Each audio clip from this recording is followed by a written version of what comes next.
सरकार दरअसल चाहती है कि जो एयरलाइंस इंडस्ट्री में जो एंट्री नियम है उनको आसान किया जाए। उसके लिए जो एंट्री बैरियर्स हैं उनको वो लगातार कम करने की कोशिश कर रही है और इसके लिए 3-4 बड़े प्रस्तावों पर इस वक्त काम हो रहा है। जो सूत्र हमें बता रहे हैं 1 महीने से कम के समय में इनको मंजूरी दे दी जाएगी।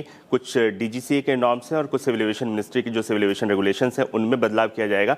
सबसे बड़ा बदलाव जो होने वाला है वो ये है कि इस वक्त जो एयरपोर्ट ऑपरेटर्स हैं उनके कॉन्ट्रैक्ट में क्रॉस ओनरशिप वाला क्लॉज है कि वो किसी भी एयरलाइन में 10% से ज़्यादा की हिस्सेदारी नहीं रख सकते हैं। इसे हटाने की तैयारी हो रही है, यानी कि अब जो एयरपोर्ट ऑपरेटर्स हैं वो भी एयरलाइन शुरू कर पाएंगे। अब 2 ही बड़े ऑपरेटर्स हैं, एक है अदानी ग्रुप और एक है जीएमआर। तो अगर कल को ये नया एयरलाइन शुरू करना चाहते हैं तो उनके लिए ये रास्ता खुल जाएगा। साथ ही एक और रिक्वायरमेंट है 020 जिसे कहते हैं कि 20 एयरक्राफ्ट कम से कम होना चाहिए अगर आप अंतर्राष्ट्रीय उड़ानें शुरू करना चाहते हैं तो उसे भी हटाने की तैयारी की जा रही है। उसकी भी समीक्षा हो रही है, यानी कि अगर किसी के पास 20 एयरक्राफ्ट नहीं भी है, वो शुरुआत ही कर रही है और वो इंटरनेशनल रूट्स पे जाना चाहती है तो उसे भी जो है इसकी मंजूरी दी जाएगी। इस पर भी विचार चल रहा है। और दूसरा पायलट के हायरिंग से जुड़े हुए और बाकी जो कैपिटल रिक्वायरमेंट है उनकी जो लिमिट है उसको भी कम करने की तैयारी चल रही है और इस पर काफ़ी ज़्यादा स्टेक होल्डर कंसल्टेशन इस वक्त चल रहा है। और जो सूत्र में बता रहे हैं अगले कुछ दिनों में 1-2 हफ्ते के अंदर ही इस पर